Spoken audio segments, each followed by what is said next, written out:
Rebonjour tout le monde, alors une petite vidéo qui sera une petite tirade qui explique pourquoi est-ce que je préfère personnellement trader les échelles de temps telles que le daily, le 3 ou le 4 heures et pas me concentrer sur des échelles de temps qui sont trop basses.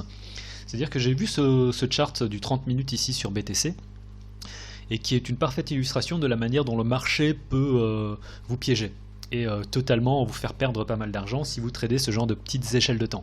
Alors en aucun cas il s'agit de dire que voilà le scalping ça marche pas, je connais des scalpers qui font beaucoup plus d'argent que moi, c'est pas ça du tout, mais simplement pour vous montrer pourquoi est-ce que en tant que débutant je pense qu'il est important de faire attention à ne pas se laisser avoir par l'évolution du marché et surtout sur des assets tels que les cryptos où on a tendance à dire ouais on va aller à 15 000 ou ouais on va redescendre à je sais pas 5 000. Donc je serai très très prudent par rapport à ça. Et je vais vous montrer avec cette petite illustration pourquoi l'intraday ça peut être assez dangereux. Donc ceci c'est la consolidation qu'on a eue et c'est ce dont je parlais dans l'analyse. Si on regarde globalement, on peut voir qu'en daily on est dans cette petite consolidation là. Donc avec les prix qui ont été en dessous avec des mèches et au-dessus avec des mèches, mais globalement on est toujours depuis 4-5 jours presque au sein de cette consolidation en daily. Et si on regarde, on n'a pas de signal fort qui se sont indiqués en daily ou même en intraday sur le 3 ou 4 heures. Mais si on regarde en 30 minutes, on a beaucoup de faux signaux et de la manière, on peut voir aussi comment est-ce que le marché a dû sortir pas mal de gens et a dû simplement niquer des gens, tout simplement, pour parler de manière plus ou moins triviale. Donc si on regarde ici, on a cette figure qui est un triangle ascendant, donc très très belle pattern dans le sens où on a un mouvement ascendant avec des prix ensuite qui viennent taper un pivot et un resserrement des prix. On a une cassure ici, on n'a pas forcément de volume, donc c'est un peu dommage, c'était presque une pattern parfaite selon moi. C'est le genre de pattern que je trade si je vois ça en daily, sans aucun souci. Après, en 30 minutes, on a énormément de faux signaux et on peut voir que ce qui s'est passé, c'était un faux signal. C'est-à-dire que le marché, ce qui se passe, lorsqu'on a ce genre de pattern, il y a des gens qui prennent ça en 30 minutes. Qu'est-ce qu'ils font? Ils prennent position ici, ils mettent leur stop ici en dessous ou ici en dessous, et ils essaient de rider une tendance. Là, on peut voir qu'on a eu un faux signal.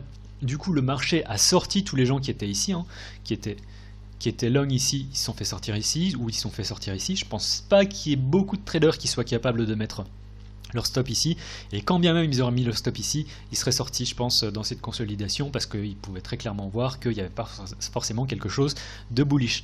Donc, il y a un deuxième type de trader, ça c'est le premier type de trader, les bulls qui se sont fait sortir là. Les bears, qu'est-ce qu'ils font généralement? C'est soit ils attendent une pattern, ou ils attendent l'échec d'une pattern. Ça c'est quoi? C'est clairement l'échec d'une pattern. On avait cette droite, enfin ce triangle ascendant. Qu'est-ce que font les bears? Ils prennent un short avec un stop ou avec un stop ici. Et ils essayent de se dire ok on va aller plus bas, on a tout simplement eu l'échec d'une pattern et il y a des gens qui tradent ça. Moi personnellement je trade ce genre de pattern ici, je trade aussi ce genre de pattern, donc je peux très clairement dire que c'est le genre de truc, si j'avais vu ça en 3 ou 4 heures, je l'aurais pris, je me serais fait sortir. Et là en 30 minutes donc on l'a eu.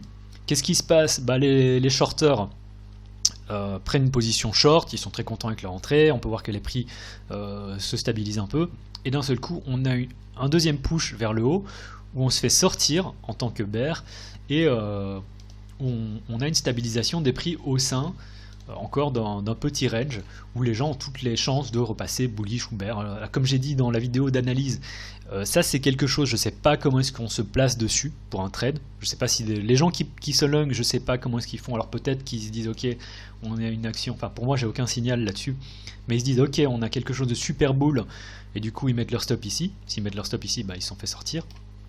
Et les gens qui sont bear, ils ont raison, mais je sais pas où tu places ton stop dans ce cas-là, quoi, parce que soit tu vas chercher beaucoup plus ici et tu mets ton stop ici, mais honnêtement on est quand même très proche ici et ça aurait pas été étonnant si on avait eu honnêtement les gens qui ont mis leur stop ici au-dessus, j'aurais pas mis le stop ici. Les bears, moi j'aurais mis mon stop véritablement ici au-dessus. Pourquoi? Parce que on a toutes les chances d'avoir sur ce genre de truc une mèche fuck up qui fait yeah, bon peut-être pas qui retourne dans le temps, mais qui fait yeah, et en fait qui te sort sur ce genre d'action et avant de dumper. Donc là, pour moi, j'avais véritablement rien, et on peut voir que dans tous les cas, le marché, si on regarde le marché en 30 minutes, le marché ici aura sorti les boules ici, aura sorti les bears ici, et ressorti les boules à nouveau ici. Donc globalement, ce que je veux dire avec cette vidéo, c'est que sur des échelles de temps en intraday, on a énormément de faux signaux si on regarde les échelles de temps plus petites. Donc comme j'ai dit au début de vidéo, si vous êtes un scalper avec succès, il n'y a véritablement aucun souci. Je suis certain que vous êtes capable de manager ça de manière...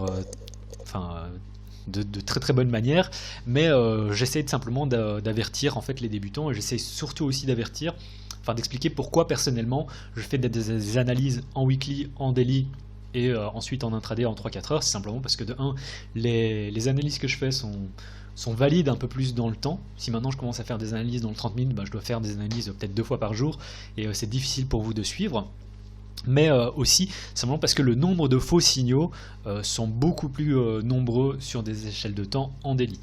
Donc voilà, c'est tout ce que je voulais dire. C'était une petite tirade que je voulais simplement où je voulais m'exprimer, où je trouvais que c'était aussi un cas d'école de faux signal en intraday, alors que finalement les prix, si on regarde déjà depuis le 24 septembre, donc depuis 5 jours, honnêtement, tout ce qu'ils font, c'est osciller plus ou moins, si on fait une moyenne, aux alentours des 10 700. Et on peut voir que, même si les prix vont plus bas, un peu plus haut, qu'on a des espèces d'excursions ici, globalement, ça fait 5 jours qu'on n'a pas fait grand-chose en termes de prix. Et c'est ce qui est indiqué ici sur le daily. Et c'est tout simplement ce que je voulais dire avec cette petite vidéo. Je suis désolé si c'était pas intéressant, mais voilà, je trouvais... si c'était pas intéressant, tant pis pour vous, mais personnellement je trouvais ça important de le signaler. Voilà, c'était tout pour cette petite vidéo, en vous souhaitant une très très bonne semaine. Tchuss.